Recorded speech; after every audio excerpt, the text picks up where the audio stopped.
होशे 5:11-14 होशे 5:11 एफ्राईमाला पीडा झाली आहे, त्याच्या हक्काची पायमल्ली झाली आहे, कारण तो स्वच्छेने शून्याच्या मागे लागला.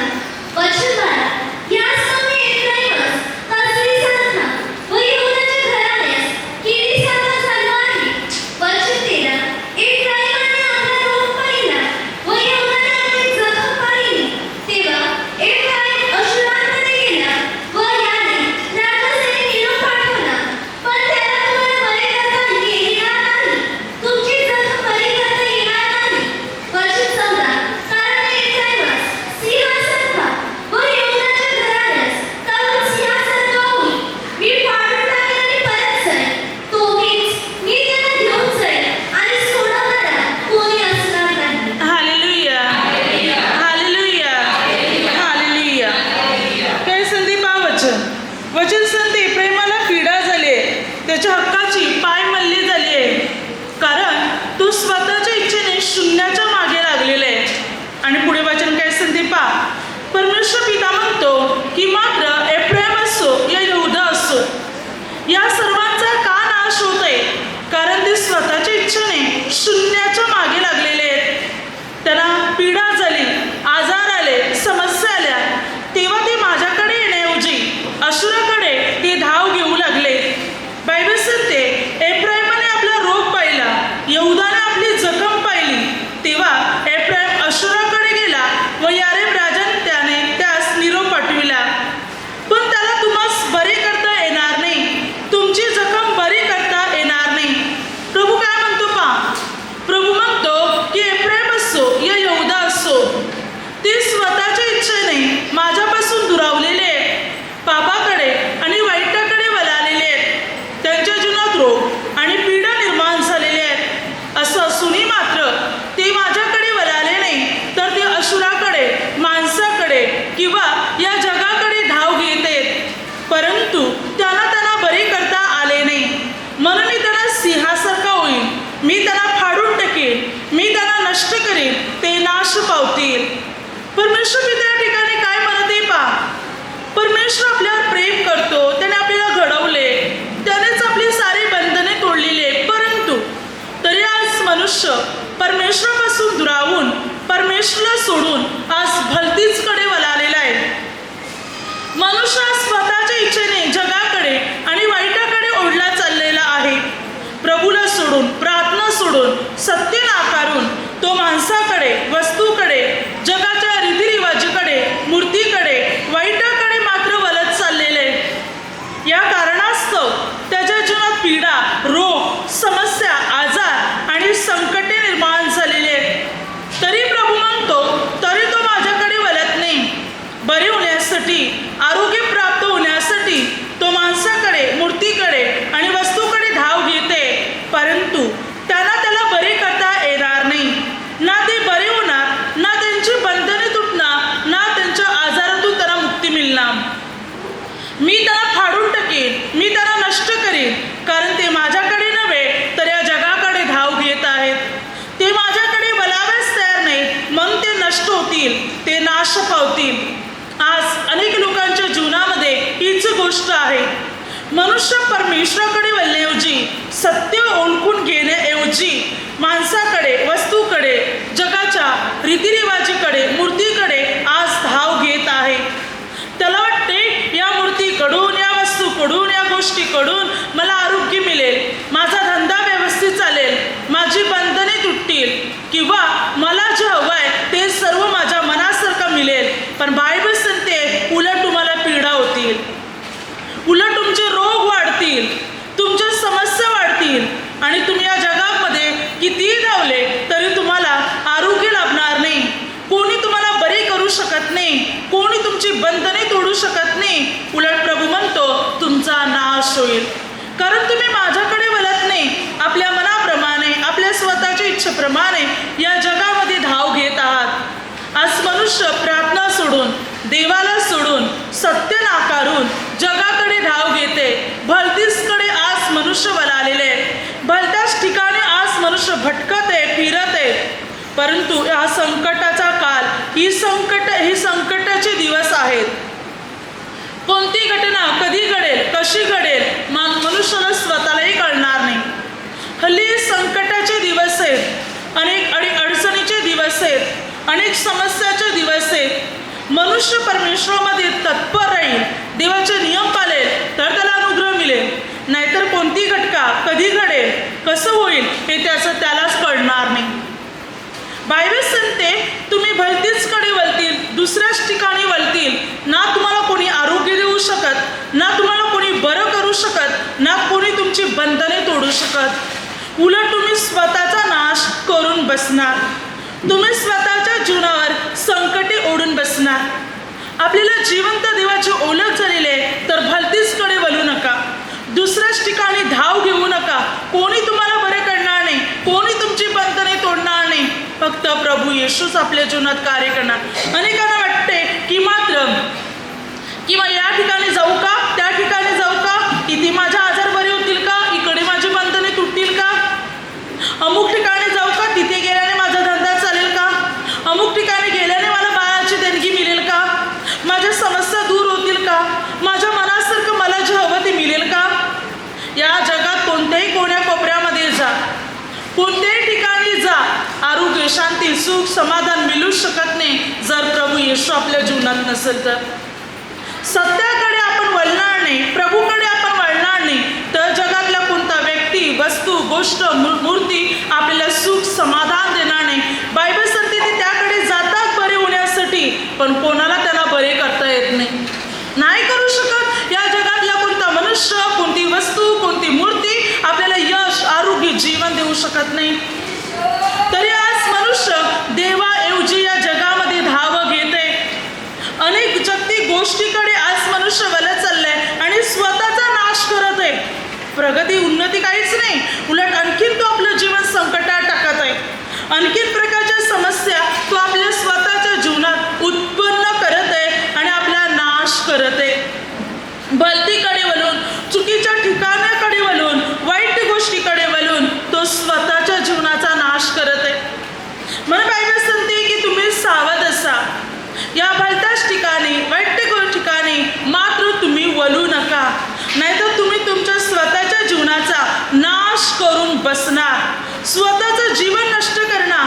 पहा बायबल काय सांगते मत्ते 24 अध्यायामध्ये 23 ते 27 वचनापर्यंत. शेवटच्या दिवसात लोक काय करतील, या ठिकाणी ख्रिस्त आहे का, त्या ठिकाणी ख्रिस्त आहे का, इथून आरोग्य मिळेल, तिथून शांती मिळेल, सुख मिळेल, हा पास्टर बरा, तो ब्रदर बरा, या प्रार्थनेत बरं, तिथे बरे, आणि अनेक ठिकाणी धाव घेतील. स्थिर राहणार नाही.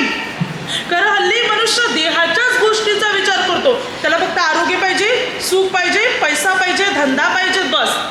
येशू नको, स्वर्ग नको, धार्मिकता नको, नीतिमत्वता नको किंवा प्रभूची सेवा नको.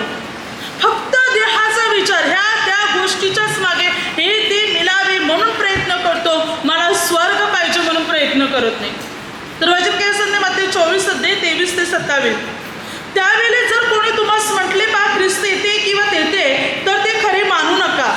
कारण खोटे ख्रिस्त, खोटे संदेश उठतील व साधेल तर निवडल्यास देखील फसवावी म्हणून मोठी चिन्हे व अद्भुते दाखवतील. पहा मी अगोदरच तुम्हाला सांगून ठेवले, यास्तव कोणी तुम्हाला म्हणतील पहा तू अरण्यात आहे तर जाऊ नका, तुम्हाला म्हणतील पहा तू आतल्या खोलीत आहे तर ते खरे मानू नका. कारण जसे वीज पूर्वेकडून निघून पश्चिमेपर्यंत चकाकत जाते, तसे मनुष्याच्या पुत्राचे येणे होईल. काय सांगते बायबल? अनेक लोक सांगतील हा इथे बरं वाटेल, तिथे बरं वाटेल, इकडे जाऊ, तिकडे जाऊ, अमुक ठिकाणी जाऊ, अमुक मूर्तीकडे जाऊ, हे करू, ते करू, हा नवेना करू, ही प्रार्थना करू, ती प्रार्थना करू, काहीच फायदा नाही. हे सर्व काही चुकीचे बायबल सांगते. तुम्ही अनेक ठिकाणी भटकतील, अनेक ठिकाणी हिंडतील, परंतु काहीच लाभणार नाही. अगदी प्रभू येशू पण या ठिकाणी, त्या ठिकाणी, या कोपऱ्यात, त्या कोपऱ्यात नाहीच. आणि अनेक लोकांची फसवणूक होईल बायबल सांगते, निवडले लोकांची सुद्धा. ज्याला ख्रिस्ताची ओळख झाली ते सुद्धा फसतील शेवटच्या दिवसात. आणि आपण सर्व शेवटच्या दिवसात आहोत आणि अनेक चुकीची शिकवण आपल्याला देण्यात येईल. परमेश्वरापासून आपल्याला दूर करण्याचा प्रयत्न करतील, आपल्याला भोगवितील आणि आपण अनेक ठिकाणी भटकतील आणि स्वतःचा नाश करून घेतील. स्थिर राहा. मन जर स्थिर नसेल तर मनुष्याला जे हवं कधीच मिळणार नाही. मग दुनिया करा, किती उपवास करा, प्रार्थना करा, नवेली करा, या ठिकाणी जा, त्या ठिकाणी जा, काहीच फायदा होणार नाही जर प्रभूमध्ये मन स्थिर नसेल तर. कारण माणसाला काय वाटते, इथून मला मिळेल, तिथून मिळेल, देवाकडून मिळेल हा विश्वासच नाही. मला प्रभू येशू देईल हा विश्वास नाही, अमुक व्यक्तीकडून मिळेल, अमुक ठिकाणातून मिळेल हा विश्वास आहे, म्हणून त्याला मिळत नाही, कारण त्या ठिकाणी ते मिळत नाही. आहे ते सर्व प्रभूकडे. आणि मनुष्य प्रभूकडेच मात्र येत नाही किंवा प्रभूचेच नियम पाळत नाही. प्रभू काय म्हणतो, पीडा आल्या, संकट आले, तुमचे पाय मल्ले झाले, पण तरी माझ्याकडे वळत नाही, तुम्ही चालल्यात भलत्याच ठिकाणी. तुम्हाला वाटते आम्हाला हे बरे करतील, ते बरे करतील, पण नाही, तुम्ही बरे तर नाही होणार, उलट तुमचा नाश होईल. आणि मी मग तुम्हाला फाडून टाकेन, नष्ट करीन, तुमचा नाश करेन, कारण तुम्ही माझ्याकडे वळायलाच तयार नाही, भलतीकडेच चाललेले आहेत. आणि म्हणून तुम्ही नाश पावतील, नष्ट होतील. जो प्रभूमध्ये स्थिर राहील त्याला प्रभूपासून अनुग्रह मिळेल, त्याला प्रभूपासून आशीर्वाद मिळेल, त्याची बंधने तुटतील, त्याच्या समस्या दूर होतील. जो परमेश्वराच्या वचना आणि परमेश्वराच्या नियमात चालेल त्याला देवाकडून अनुग्रह मिळेल. म्हणून आपण पूर्ण प्रभूच्या वचना, नियमात, आज्ञेत चालण्याचा आपण प्रयत्न केला पाहिजे. जर खरोखर आपण प्रभूच्या वचनात, नियमात चालणार तर परमेश्वर आपल्याला अनुग्रह देणार, प्रभू आपल्याला आशीर्वादित करणार, प्रभू आपली उन्नती आणि आपली प्रगती करणार. जेव्हा आपण प्रभूमध्ये स्थिर राहणार तेव्हा, प्रभूचं वचन आपण पूर्ण रीतीने आत्मसात करणार तेव्हा प्रभू आपल्याला अनुग्रह देणार, तेव्हा प्रभू आपल्याला आशीर्वादित करणार. भलतीच कडे वळू नका. बघा 2 राजे 5 अध्यायामध्ये नामान जो एक कोढी होता, नामान मात्र एक पराक्रमी मनुष्य असून नाव गाजलेलं होतं, पण कोढी होता. आणि मात्र बायबल काही संधी पहा, या नामानाने जेव्हा इस्रायलावर चढाई केली होती तेव्हा त्याने एक लहान मुलगी कैदी करून आणली होती आपल्या बायकोची सेवा करायला. त्याने त्या मुलीला आपल्या बायकोच्या सेवेस ठेवलं होतं.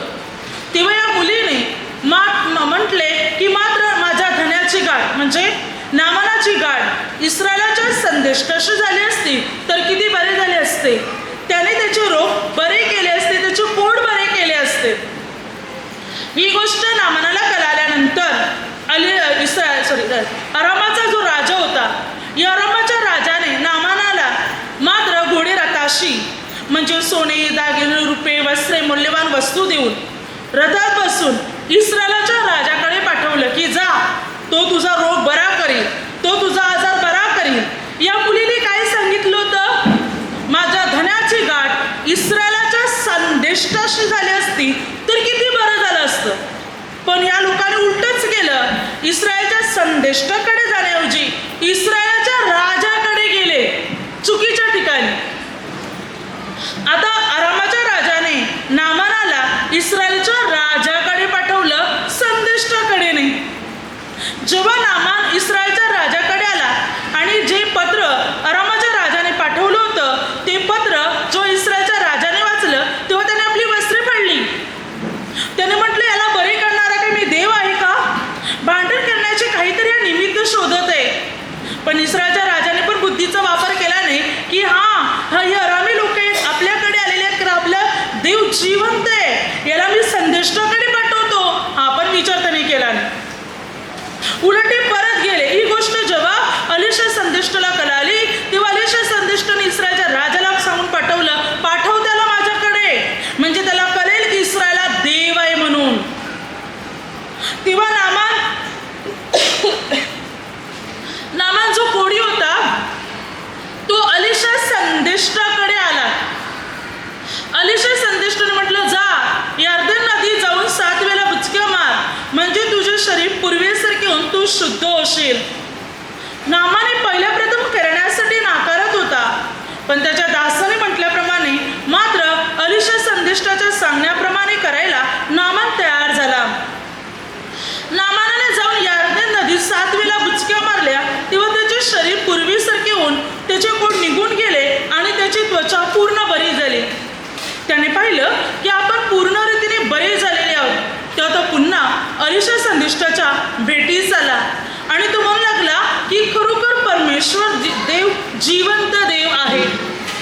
बघा, सुरुवातीला नामान अलिशा संदेष्टाकडे येण्याऐवजी इस्रायलाच्या राजाकडे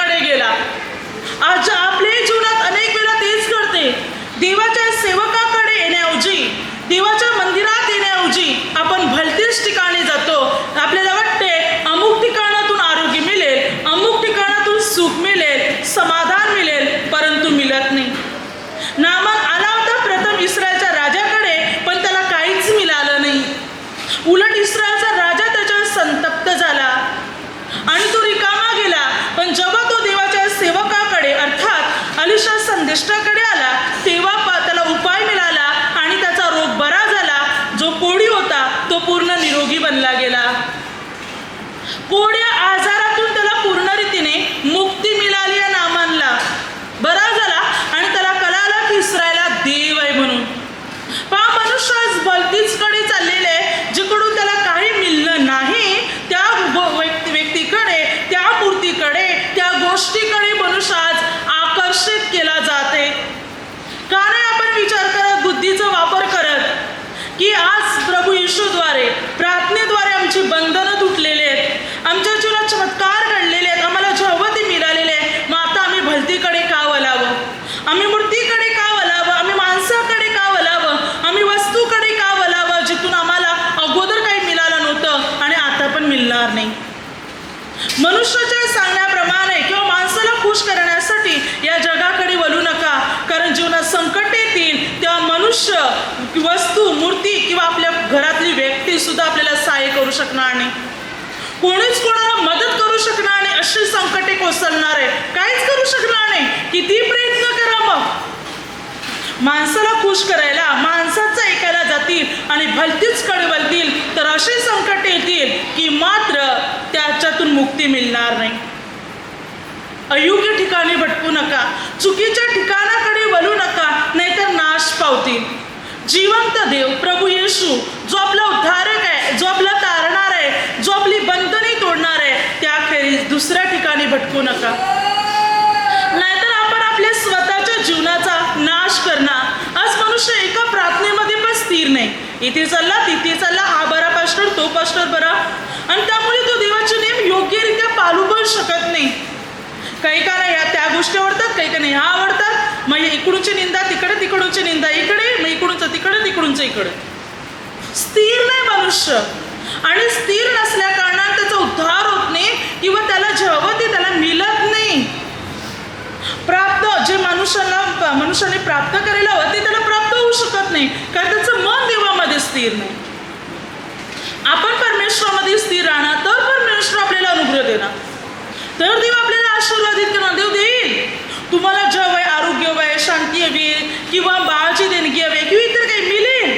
थोडी प्रतीक्षा करा, थोडी वाट पहा, भलतीचकडे वळू नका, नाहीतर तुम्ही संपूर्ण जीवनाचा नाश करून बसणार, संपूर्ण जीवनाची बर्बादी करून तुम्ही बसणार. भलतीकडे वळू नका, थोडी प्रतीक्षा करा, थोडी वाट पहा. परमेश्वर तुमच्या जीवनात कार्य करेल, परमेश्वर तुम्हाला देईल आणि सर्वात उत्तम आणि सर्वात श्रेष्ठ परमेश्वर तुम्हाला देईल. लोकांचं ऐकून, लोकांच्या सांगण्याप्रमाणे मात्र इकडे तिकडे भोकून जाऊ नका, नाहीतर इतकी संकट येतील की ती तुम्हाला झेपणार पण नाही, त्या संकटातच तुमचा नाश होईल. हालेलुया. कारण हे संकटाचे दिवस आहेत, हा संकटाचा काल आहे. अनेक दुःख, अनेक समस्या, अनेक निराशा निर्माण होतील जर भलतीकडे वळाले तर. एवढी संकट येतील एकामागे की त्याच्यातून बाहेर सुद्धा उतरू शकणार नाही. मग देवाला आरोळी टुकली तरी देव मदत करणार नाही, कारण देवाने आपल्याला सावध करून सुद्धा ऐकलं नाही. बघा संत पौल काय म्हणतो तीतला पत्रामध्ये 1 अध्याय 13 ते 14 वचनापर्यंत संत पौल म्हणतो त्याला सावध कर, कडकपणे दोष त्यांच्या पदरी घाल, म्हणजे त्याला कळेल ही साक्ष खरी आहे म्हणून कडकपणे त्यांच्या पदरी दोष घाल, यासाठी की त्यांनी यहुदी कहाण्या आणि सत्यापासून बहकलेल्या माणसाच्या आज्ञा याकडे लक्ष न देता विश्वासात खंबीर व्हावे. काय म्हणतो पौल? संत पौल त्याला म्हणतो ह्या लोकांना कडकपणे दोष पदरी घाल. कडक बोल की तुम्ही यहुदी कहाण्याकडे, या जगाच्या रीतिरिवाजीकडे, पूर्वजांच्या रीतिरिवाजीकडे तुम्ही वळू नका. वचन काय सांगते? तर उलट तुम्ही परमेश्वरामध्ये विश्वासाने खंबीर राहा. चुकीच्या कहाण्याकडे, चुकीच्या गोष्टीकडे, चुकीच्या शिकवणीकडे तुम्ही वळू नका, तर विश्वासात खंबीर राहा. आणि आपल्याला मात्र नियम देऊन सुद्धा, ताकीद देऊन सुद्धा आपण ऐकलं नाही आणि भलतीचकडे वळाले तर आपण नाश पावणार. मग देवाला जरी आवाज दिला तरी देव ऐकणार नाही, मग परमेश्वर पण मदत करणार नाही. प्रभू सर मी तुला अगोदर सावध केलं होतं की नाही, आता तूच ऐकलं नाही, आता मी काही करू शकत नाही. देव आपल्याला पुन्हा पुन्हा सावध करतो पण आपण ऐकायलाच तयार नसतो. परमेश्वराचे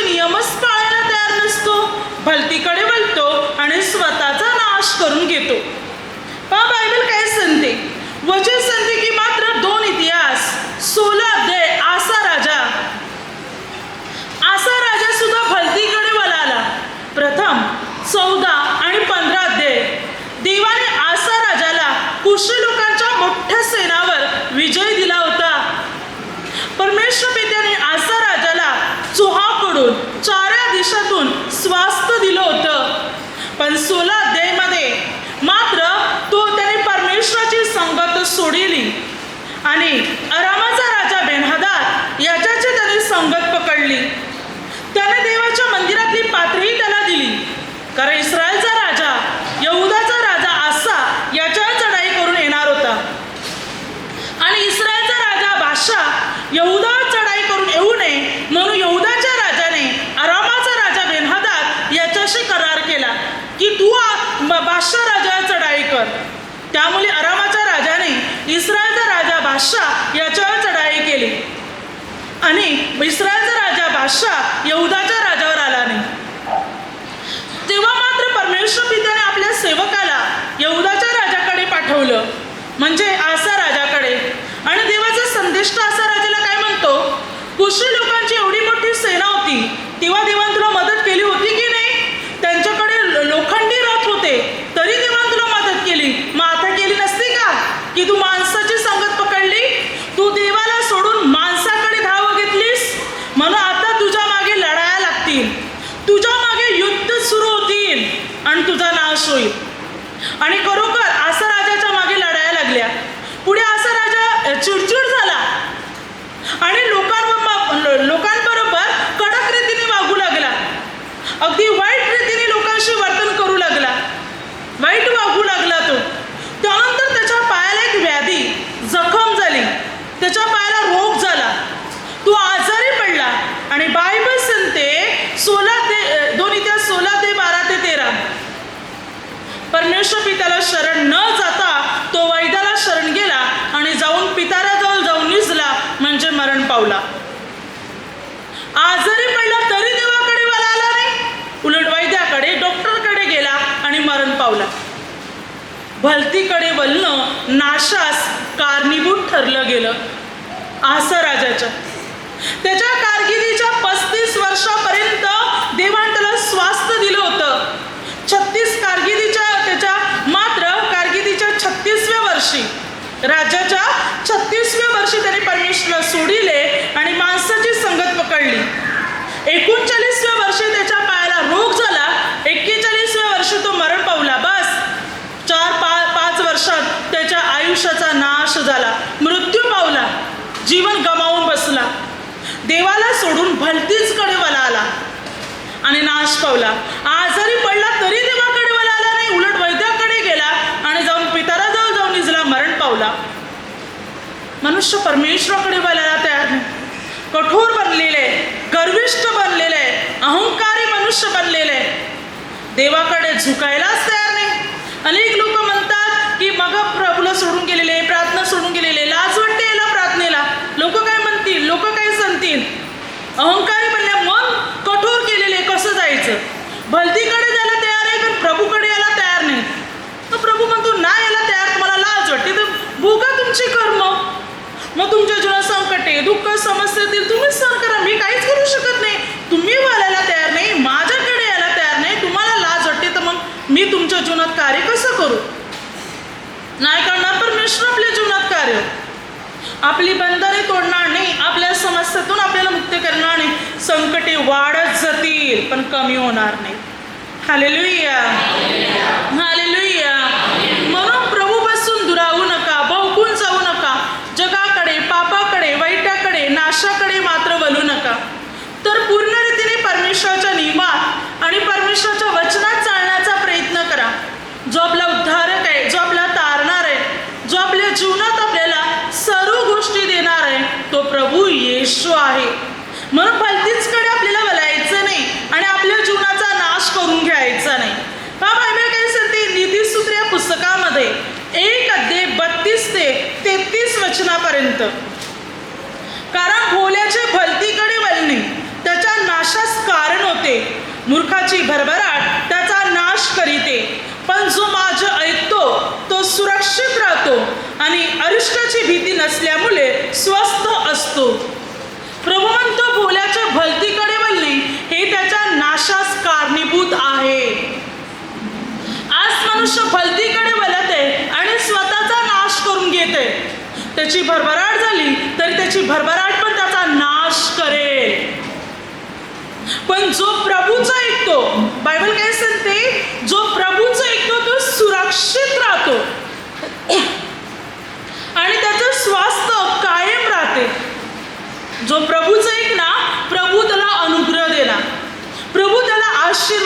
करणार, प्रभू त्याची बंधने तोडणार, प्रभू त्याच्या समस्येतून त्याला मुक्त करणार. जो प्रभूचं ऐकणार तो अनुग्रह प्राप्त करणार. परंतु जो प्रभूचं ऐकणार नाही, भलतीच कडे वळेल, तो संकटे स्वतःवर कोसलून घेणार. आपल्याला स्थिर राहायचंय, चुकीच्या गोष्टीकडे वळायचं नाही. बायबल सांगते हे जग तुम्हाला आरोग्य, जीवन, शांती देऊ शकत नाही. या जगातली व्यक्ती, वस्तू तुमच्या जीवनात चिन्ह करू, चमत्कार घडू शकत नाही. तुम्हाला जे हवं ते देऊ शकत नाही. फक्त देऊ शकतो प्रभू येशू. तो जिवंत देव आहे, त्याच्याकडे वळायला पाहिजे, नाहीतर आपण आपला नाश करणार. 2 राजे 1 अध्याय. आहाजा, इस्रायलचा राजा, आहाब पुत्र. आहाजा जो होता वरच्या खिडकीतून खाली पडला आणि मात्र दुखणेच झाला, खाट पकडली. बरे होण्यासाठी त्याने आपल्या चाकरांना बाल जबूल, एक्रोनाचा जो देव होता, बाल जबूल त्या देवताकडे, त्या मूर्तीकडे पाठवलं. बाल जबूल याचा अर्थ काय आहे? मत्तेमध्ये पण दिलेले आहे आणि मार्कमध्ये पण दिलेले आहे. त्याचा अर्थ आहे की मात्र भूतांचा अधिपती. Hallelujah, hallelujah. वचन काय संधी पहा, मार्क 3 अध्यायामध्ये 22. तसे यरूशलेमहून आलेले शास्त्री म्हणत होते की त्याला बाल जबूल लागले व तो त्या भूतांच्या अधिकाराच्या सायाने भूते काढितो. बाल जबूल म्हणजे काय? भूतांचा अधिकारी. म्हणजे मात्र त्याला भूताचा अधिकारी म्हणायचे. या बाल जबूल देवताला, त्या मूर्तीला. Hallelujah, hallelujah. आणि वचन काय सांगते पहा की मनुष्य त्याकडे मात्र वळत चाललेले आहे. हा ज्या राजा सुद्धा मात्र आपण बरी होण्यासाठी चाकरांना कुठे पाठवलं? बाल जबूल देवताकडे, मूर्तीकडे, भूतांचा अधिपतीकडे, परमेश्वराकडे नाही. हा इस्रायली राजा होता, परंतु बरे होण्यासाठी बाल जबूल देवताकडे, मूर्तीकडे त्याने आपल्या चाकरांना पाठवलं. जो त्याला आरोग्य देऊ शकत नव्हता, जो त्याला बरे करू शकत नव्हता, अशा मूर्तीकडे. तेव्हा परमेश्वर पित्याचा दूत एलिया संदेष्टाला म्हणत आहे, जा आहाजाच्या चाकराच गाठ आणि त्याला सांग की इस्रायला देव नाही का की तू बाल जबूल देवताकडे आपल्या लोकांना पाठवलेले आहे. तर ज्या खाटेत तू पडलायस तिकडेच तू मरशील, ना तू बरा होणार ना तू वाचणार. आणि एलिया संदेष्टाने त्यांना गाठले आणि म्हटलं, जा आपल्या धन्याला सांगा ज्या खाटेत पडले ना तिकडेच तू मरशील. आणि खरोखर आहाजा ज्या खाटेत पडला होता तिकडेच मेला, ना बरा झाला ना वाचला. आज मनुष्य भलतीसकडे चाललेले, परमेश्वराकडे तो वळत नाही, मूर्तीकडे, वस्तूकडे तो चाललेले, देवाकडे वळत नाही. म्हणून मनुष्याच्या जीवनात मृत्यू आहे, संकट आहे, समस्या आहेत, आजार आहेत, पीडा आहेत, देवाकडे नाही. हा संकटाचा काल आहे. एकामागे एक संकटे कोसळणार, मोठी मोठी संकटे माणसाच्या जीवनात, कुटुंबात उत्पन्न होणार. सावध राहा, परमेश्वराकडे वळा. भलतीकडे वळण्याची वेळ नाही, चुकीच्या ठिकाणी जाण्याची वेळ नाही, परमेश्वराची आराधना करण्याची वेळ आहे. प्रभूकडे वळण्याची वेळ आहे, त्याच्या वचनाकडे वळण्याची वेळ आहे. जगाकडे, मूर्तीकडे, जागतिक वाईट गोष्टीकडे वळू नका. मग ती मूर्ती प्रभू येशूची असू दे या पवित्र माता मरीची असू दे, मूर्तीकडे वळू नका. जिवंत देव प्रभू येशूच्या वचनाकडे वळा. जो उद्धारक आहे, जो तारणार आहे, जो आपली प्रगती करणार आहे, त्या प्रभूकडे वळा. तोच आपलं तारण करणार, तोच आपली बंधने करणार, बंधने तोडणार.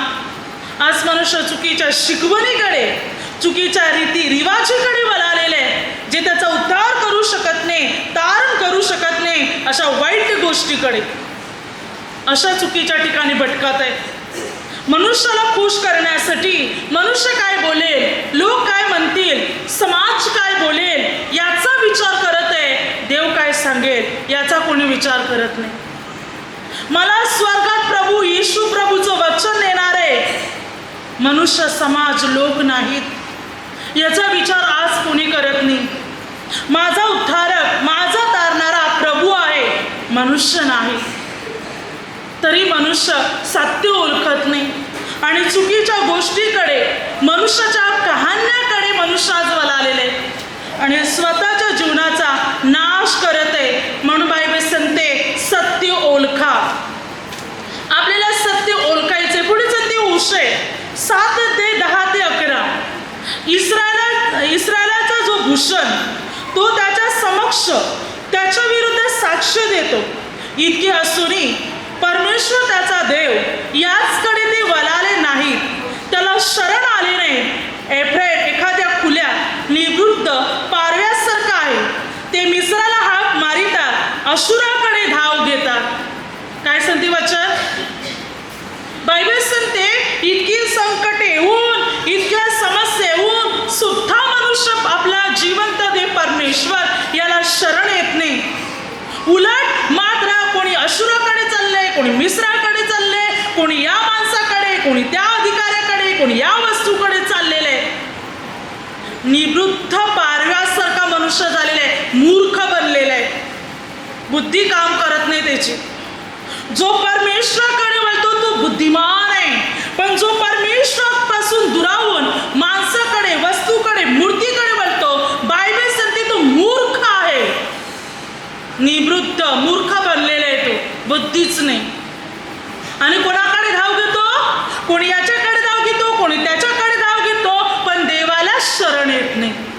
आज हेच तर चालले.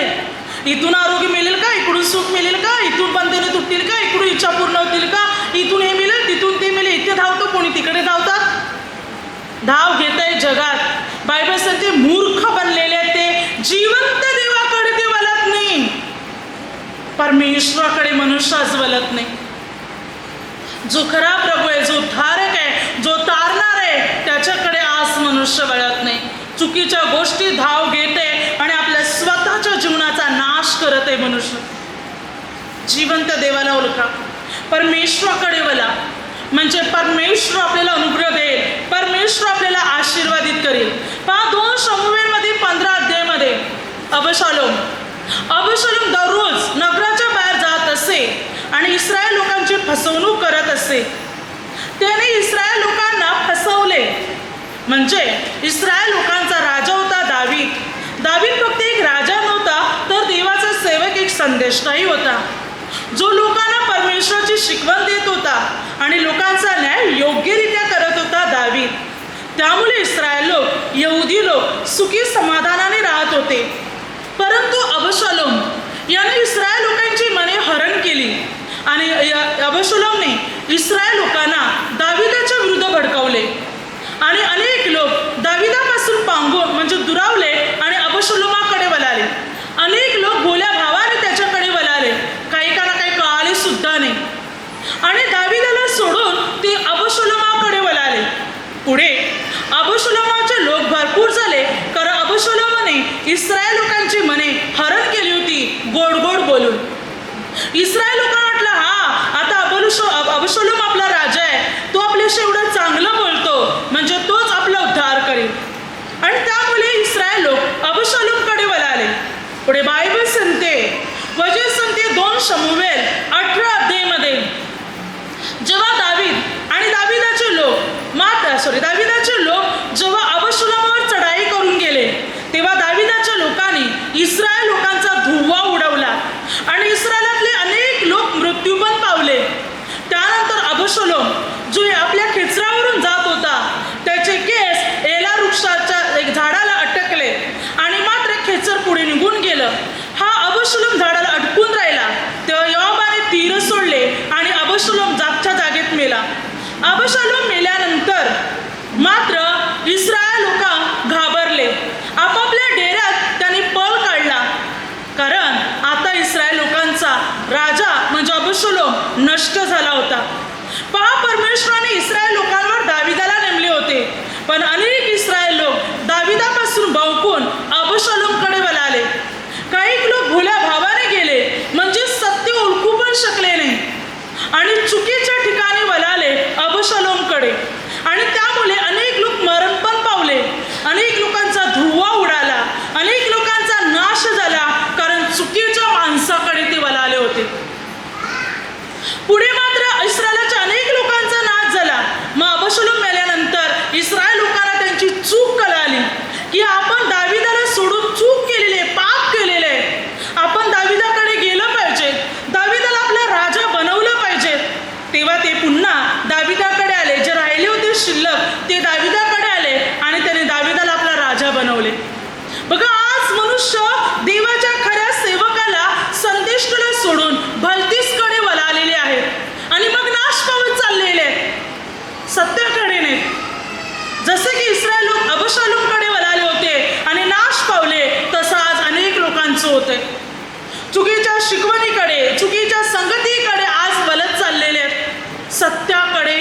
मनुष्य जीवन जगत नाही. आणि त्यामुळे आज अनेक लोकांच्या जीवनात दुःख आहे, संकट आहे, समस्या आहेत, प्रगती होत नाही, उद्धार होत नाही, प्रयत्न करून त्याला यश येत नाही. कारण सत्य नाकारून असत्याकडे मनुष्य वळालेले आहे. हालेलुया. म्हणून आपल्याला प्रभूमध्ये स्थिर राहायचंय, प्रभूच्या वचनात स्थिर राहायचंय, ज्याद्वारे प्रभू आपल्याला अनुग्रह देणार, प्रभू आपल्याला आशीर्वादित करणार. सांगण्यासाठी भरपूर आहे, परंतु आता वेळ कमी आहे. पुढे वचन काय सांगते पहा, गलती करास पत्रामध्ये 4:16-20. मग मी तुम्हाला खरे ते सांगतो, मग मी तुमचा वैरी झालो आहे का? ते लोक तुम्हाला मिळून घेण्याची खटपट करतात, पण ते शुद्ध हेतूने नव्हे, तर तुम्ही त्यांना मिळून घेण्याची खटपट करावी, मग ते तुम्हाला वेगळे ठेवू पाहतात. तुम्हाला योग्य बाबतीत मिळून घेण्याची सर्वदा खटपट करावे हे चांगले, आणि हे केवळ मी तुम्हाजवळ आहे तेव्हाच करावे असे नाही. माझ्या मुलांनो, तुम्हामध्ये ख्रिस्ताचे स्वरूप निर्माण होईपर्यंत मला पुन्हा तुमच्या संबंधी प्रसूत वेदना होते. त्यावेळी मी तुमच्याबरोबर हजर असतो व माझा स्वर बदलून मला तुमच्याशी बोलता आले असते तर मला बरे वाटले असते, कारण तुमच्या संबंधाने मी बुचकल्यात पडलो आहे. काय म्हणतो पापोल? संत पौल म्हणतो, मी तुम्हाला खरे सांगतो, म्हणून मी तुमचा वैरी झालेलो आहे का? अनेक लोक तुम्हाला मिळून घेण्याची खटपट करतात का? कारण तुम्ही त्याला मिळून घेऊ नये म्हणून ते तुम्हाला मात्र ते तर अंधकारात आहेत, ते तर नाशात आहेत, त्याला ख्रिस्ताच्या प्रकाशाकडे वळायचं नाही, पण ते तुम्हाला पण अंधकारात ओढत आहेत, ते तुम्हाला पण अंधकारात ओढत आहेत. पोल म्हणतो ते तुमचा पण नाश करत आहेत. पोल म्हणतो, पुन्हा तुमची तयारी मी कशी करू? तुमच्या संबंधाने आता मला प्रसूत वेदना होते, तुमच्या संबंधाने मी बुचकल्यात पडलेलो आहे, कारण तुम्ही भलतीकडे वळाले आहात. तुम्ही सत्य ऐकून घ्यायला तयार नाही. मी खरे सांगतो तर उलट तुम्ही माझ्या विरोधात झालेले आहेत आणि भलतीचकडे वळालेले आहेत. लोक तुमची फसवणूक करत आहेत. आता मी तुमचं नवीकरण पुन्हा कसं करू? मला प्रसूत वेदना परत होते तुमच्या संबंधाने. मी बुचकल्यात पडलेले आहे, कारण तुम्ही आता नाश पावतात. संत पौल म्हणतो, खरोखर आज माणसाला सत्य सांगण्यात येते, पण सत्य ऐकून घेण्यासाठी तयार नाही. मनुष्य भलतीकडे चाललेले आहे, परमेश्वराकडे वळत नाही, स्वतःचा नाश करून घेत आहे, स्वतःचं जीवन मनुष्यास नष्ट बनवत आहे. परमेश्वरामध्ये वाढण्याचा मनुष्य आज प्रयत्न करत नाही, देवाच्या वचनाप्रमाणे चालत नाही. नीतिसूत्रे 2:13, ते सरळपणाची मार्ग सोडून अंधकार मार्गाने चालतात. सरळ मार्ग सोडून दिले आणि अंधकाराच्या मार्गात चाललेले आहेत. देवाला सोडून अंधकाराच्या मार्गात वळालेले आहेत. तर उद्धार कसा होईल? तर तारण कसं होईल? प्रभू म्हणतो, परमेश्वराकडे वळा. भलतीच ठिकाणी वळू नका, चुकीच्या ठिकाणी वळून भवकून जाऊ नका, आपल्या जीवनाचा नाश करू नका. यहूदा प्रभू बरोबर होता, सर्व ठीक होतं. प्रभूला सोडलं जाऊन शास्त्री परुषांबरोबर मैत्री केली आणि 30 रुपया करता प्रभूला धरून त्याला तयार झाला. प्रभूला सोडून गेला, कुणाकडे गेला? शास्त्री परुषांकडे गेला, मुख्य याजकांकडे गेला तो, आणि त्याने त्याला बुरल घातली की आम्ही तुला पैसे देऊ, तू येशूला धरून दे. पैशाचा मोह जडला, प्रभूला धरून दिले. सरतेशेवटी पैशाचा वापर पण करायला जिवंत राहिला नाही. मग ते 27:3-5 पैसे दिले, मंदिरात फेकून जाऊन गळफास घेतला, आत्महत्या. या जगाची संगत पकडणार, माणसाची संगत पकडणार, प्रभूला नाकारणार, जीवन गमावून बसणार, स्वतःच्या जीवनाचा नाश करणार. भलतीकडे वळू नका. प्रभूपासून दुरावून जगाकडे, मूर्तीकडे, वस्तूकडे वळू नका, नाहीतर आपण आपल्याच जीवनाचा नाश करणार. सत्य कळाले तर देवाच्या मार्गात वचनात चला, सत्यामध्ये जीवन जगण्याचा प्रयत्न करा, म्हणजे प्रभू आपल्याला अनुग्रह देणार, आशीर्वाद देणार, आपली बंधने तोडणार, आपल्या समस्यातून प्रभू आपल्याला मुक्त करणार. जर आपण प्रभू स्थिर राहिले तर, प्रभूच्या वचनात स्थिर राहणार, प्रभू आपल्याला अनुग्रह देणार, प्रभू आपल्याला आशीर्वादित करणार, प्रभू आपली बंधने तोडणार. म्हणून प्रभूमध्ये स्थिर राहा. Hallelujah, hallelujah, hallelujah. आता माझ्या शब्दाद्वारे जे काही चुकले असतील त्याबद्दल मला क्षमा असावी. Hallelujah, hallelujah.